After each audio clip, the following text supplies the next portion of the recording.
Te haré la vida un infierno, cabrón. Ray, you've got this all wrong. You've got this whole thing backwards. You need to understand what I'm trying to tell you. What's going on, YouTube? It's Sensei, the place to be, chilling, Mr. A&E. Back to give you guys another Raw review for June 8th, 2020. So what we got here tonight is this is the Raw right before Backlash. Backlash is this Sunday, June 14th. So let's get on to this. Asuka comes out to have her match again with Charlotte. Not that I have a problem with Asuka and Charlotte having matches, but I'm just saying that they've had them so many times, and I mean they're great matches because it's Asuka and Charlotte. But I mean, but come on, did we just had this match last week or the week before that? Well, anyway, that being said, Asuka was out for her match, but then Bayley and Sasha's music plays, so they're invoking what they call the wild card. Well, it's not the wild card rule, but you know they call it with SmackDown starts to come over, and since they're the women's tag team champions, they can go from brand to brand to brand. So the belts are back on Sasha and Bayley, and they come out and they brag about winning them. But then Flair comes out, and Flair obviously lost the NXT Championship to Io Shirai in a triple threat match at Takeover in Your House. So she comes out and she basically, you know, Bill was like, didn't you say that, you know, Sasha didn't have a championship? Well, here she is, the champion. She's a tag team champion. She's the women's champion, and then she says, no matter, I don't need a belt to define who I am, because the fact of the matter is, both of you guys are still garbage. Icons come out and talk about they're gonna have a triple threat tag team match with them, Bayley and Sasha, and Nikki Cross and Alexa Bliss, and they're going to win a championships back, just like they did at WrestleMania 35 from Sasha and Bayley as well. And then all of a sudden, Bayley said, well, Flair was unsuccessful trying to break them up, but then all of a sudden, a brawl breaks out and they all start fighting and gives us an impromptu tag team match player. A triple threat tag team match, Asuka and Charlotte taking on Bayley and Banks, taking on the Iconics. This match wasn't needed. It was just there to help get the things through. Charlotte is trying to outshow Asuka and then go for a moonsault, and then I'm just like, you about to outshine Asuka with that ugly moonsault? No, thank you.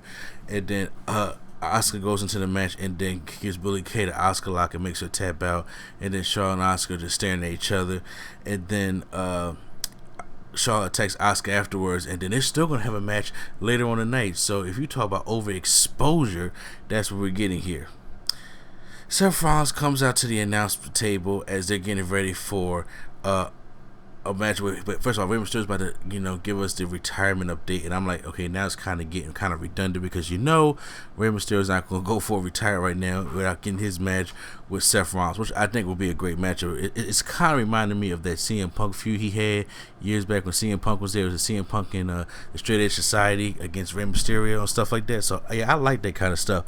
So he's on the announce table, and and then Rey Mysterio is letting him know that he got a 619 with his name all over. He's going to kick Seth Rollins' ass. And Seth Rollins is like, whoa, hold on, you don't understand. You had a chance to walk away, but you didn't walk away. And as Seth Rollins is talking, out of nowhere, Aleister Black leaps, body over the announce table, starts beating up Seth Rollins, and then we go break to a commercial break. We're back with Aleister Black and Humberto Carrillo taking on Buddy Murphy and Austin Theory. And the match was not even was not that long anyway. It comes like Aleister Black hits a knee to the face of Murphy and pins him. I was like, well, that was it. It was like a 3-4 minute matchup. Then after that, Rey Mysterio music plays, but then Seth Rollins, it's still in his suit with a Rey Mysterio mask, comes out and then beats them all down, gives Aleister Black a curb stomp, stuff like that. Maybe we get Black and Rollins at Backlash, who knows? But I'm sitting there like, okay, so you just got beat up. Why go all the way to the back just to come out with Rey Mysterio's mask to come do the whole thing again? I thought that was kind of stupid. The Peep Show with Christian and Edge is up next. The return of the Peep Show. I'm not going to lie. I did like the Peep Show back in the day. So Christian comes out and he's bringing out Edge, gets right to the point, and he says the greatest wrestling match ever. And I'm gonna be honest with you, Christian hit it on the nose here. When Christian was just like, the greatest wrestling match ever, I don't even think you and Randy Orton could have had that in your prime. I'm telling you, Edge and Randy Orton, greatest wrestling match ever, is just not happening. But I'm just saying, but of course, you know, they put a lot of pressure on them. And then Edge is saying, look, I have some self-doubt because, you know, Randy Orton's been doing this for the past 9 years. I've been missing for the past 9 years, and it's been a whole wrestling match, stuff like that. So, and them calling it the greatest wrestling match ever is putting a lot of pressure on me. And then Christian said, "Hold on, if you gonna have this self-doubt, then you shouldn't even be here." He said, "If you're not gonna be Edge this Sunday, then get out the ring, go home. Because if somebody had faith in you, and that was your mom, and then she would sit right there at ringside every time and watch you. And if you don't think she's gonna be at ringside again this Sunday, then you're wrong." And then so Edge was starting to get that, because Edge was starting to get angry, talk about something. I had to give Christian all this pep talk. He was scared to go out there. He was a tag team champion, everything like that. And Christian said, "Yeah, that's the Edge I'm looking for." Then Randy Orton came up on the screen, and Randy Orton just basically said, "Look, I ain't got time to hear all your fantasies of what's going to happen. The fact is, Edge is going to get beat." So I like the way he did the promo, because he wasn't really looking at the camera, but he kept giving the camera the side eye. I enjoyed every bit of that. And then he said the whole thing about the whole fantasy of Edge will be over this Sunday. All Edge said was, "No, it won't." So I'm curious to see, is it going to be the greatest match ever? Absolutely not. Okay, please. It has Edge and Randy Orton in the title of it, but I'm just saying, I want it to be a good match, but I know the Edge and Randy Orton chemistry. I've seen that match done before, and I'm telling you right now that that's not a match necessarily that I'm going to think it's going to be the greatest wrestling match ever. Backstage, MVP is being interviewed by Charlie Caruso about Backlash, and then also R-Truth, he sees him trying to get into a crate, trying to hide. He said, "What are you doing?" He said, "Look, man, if anybody looking for me, you ain't seen me, dog." He said, "Man, get out of here, you a clown." And he said, "Yo, man, what were you talking about, man? Just tell nobody you ain't never seen me." Then all of a sudden, Bobby Lashley comes out there to give him the full Nelson. The only purpose of this whole segment was to put the full Nelson over, just so he can, show how powerful that move is, along with later on. We get the Street Profits and the Viking Raiders go for the triathlon this time, because we're going to see how many events can they outdo each other. We have different events, from stick fighting to turkey leg eating contests to dance-offs to pole vaults. I mean, I thought it was a hilarious segment, but once again, where's the point? Are we getting somewhere? The purpose of this, because they were both tied and they were trying to win some. I think the Street Profits, I think they were tied again at 5-5 on the things that happened on the whole triathlon tonight. So the question is, they still haven't announced a match between the Street Profits and the Viking Raiders for Backlash. Where is this all going for? Because it gets later into the night, it seems like they have kind of like created a unity, and I'm kind of like, I don't know if I'm liking where this is going. Everything needs to have an end game, and this right here is not the end game that I'm necessarily looking for. Apollo Crews comes out. He said he can't wait to defend his championship at Backlash against either Kevin Owens, Andrade, or Angel Garza in a triple threat match. I have to be honest, this is the match I fell asleep on, not because it was boring, it's just because it was just a long day. So I do know Andrade won, and I think there was some miscommunication that knocked down Selena Vega between him and Angel Garza. So I thought Kevin Owens was probably going to win, so we can get the rematch between Kevin Owens and Apollo Crews done the right way at Backlash, which would have been the right thing to do. But I don't know, maybe they could be saving it for SummerSlam, because that could be a damn good match for SummerSlam. With Apollo having the United States Championship, I don't see them taking it off of Apollo just yet. I think they're trying to build him up to show that he can be a threat to somebody like Kevin Owens, because if you're going to get somebody like Kevin Owens, people are automatically going to think Kevin Owens should take the championship off there. So you got to build Apollo Crews up a little bit. The MVP Lounge is up now with Bobby Lashley, but as he's going down the credentials of Bobby Lashley, as he's having the most devastating move, all of a sudden, Drew McIntyre comes out and says, "Oh, I'm glad to see that we're friends again. You talking about me, but the one credential you forgot is that I'm WWE Champion." And then he said, "No, I wasn't talking about you. I was talking about it." He said, "Now, hold on now." He said, "Cause I don't want to ruin the friendship that we got." He's obviously being sarcastic and everything, and basically saying that he was basically talking about him. But he said, "But look, I am done with all the talking thing. I have a saying where it's, talk less, clay more." Okay, so I like that. So he says, "I'm going to give you to the 3 count, and then my count that you're used to this of the Claymore kick, and then here's what I'm going to do. You either going to take it like a man, or you're going to roll out here. I'm going to chase you down, and then you still going to take it." And he said, 3, 2. Bobby Lashley comes up from behind him, and then MVP said, "I didn't hear you say 3. So Bobby Lashley about doing it down there, but then here come the Viking Raiders to back up Drew McIntyre, and then they come out with the Street Profits, and I'm like, why? Like, what's the point here?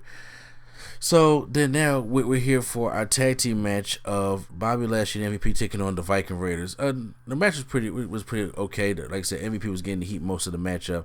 On the outside, Bobby Lashley walks past Drew McIntyre, who's out there sitting, and they kind of bump into each other. But he runs past him and gives a devastating spirited hands on the outside and stares down Drew McIntyre.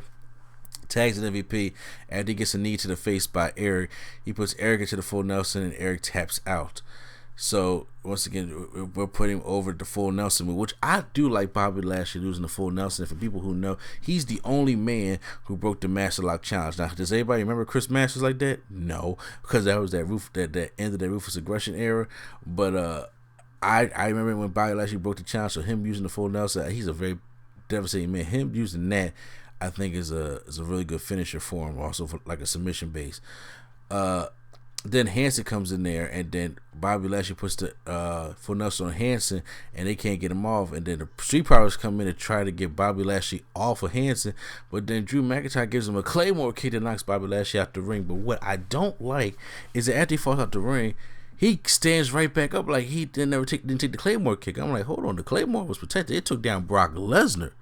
So Bobby Lashley, I understand y'all trying to make him a little powerful, but I'm like, so if that's the case, he should no-sell the Claymore kick at least 2 or 3 times come Sunday, at Backlash. So I don't know what the plan is. I know people saying that they should have rumor of him putting it on Bobby Lashley.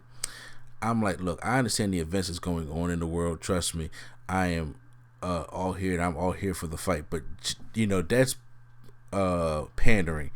I don't need WWE's pandering. I don't need Vince McMahon's pandering. That's not the support we are looking for in this movement. I don't want, hey, well, we got all this stuff going on in the world. Let's give a black WWE champion and Bobby Lashley. It's not time for Bobby Lashley to win a championship. Do I would like Bobby Lashley to win a championship? Absolutely. But right now, it ain't the time. Keep it on Drew McIntyre. Drew McIntyre is hot.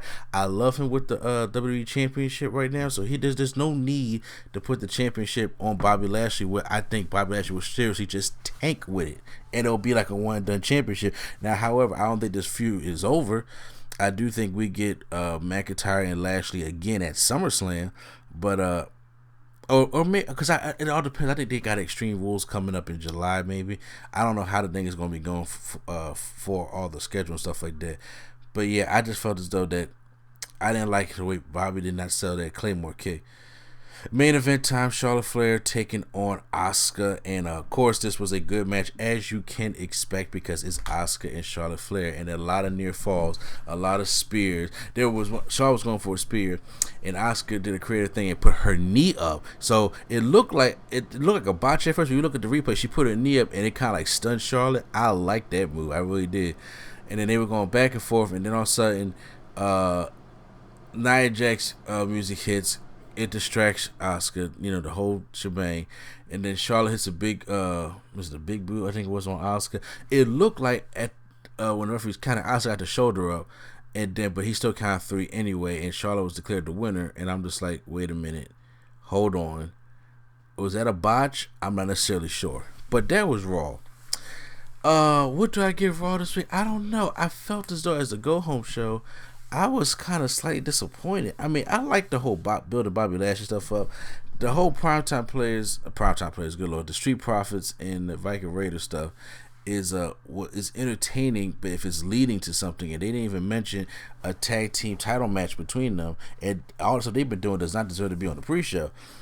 Asuka and Charlotte is redundant. The whole thing with the women in the beginning was redundant. It wasn't needed. It didn't lead to anything. So they just came there because just to have a match placement. The Peep show with Edge and Christian was really good. I think that was the best thing. The Peep show. First of all, we had 2 of those kind of TV shows at nighttime. We had the Peep show and the MVP Lounge. So I'll give props to that. But I don't know. I give Raw maybe a slight fail this week. Because like I said, there's other things I wasn't really interested in. But you know what? We all have opinions out there. So you can post down your comments down below. How do you guys feel about Monday Night Raw? Hit that like button if you guys enjoyed my review. Hit the subscribe button for more WWE content right here on Nerd Coalition. So once again, this is NC Place to Be. Chill Train Mustaine, and Nerd Coalition is out.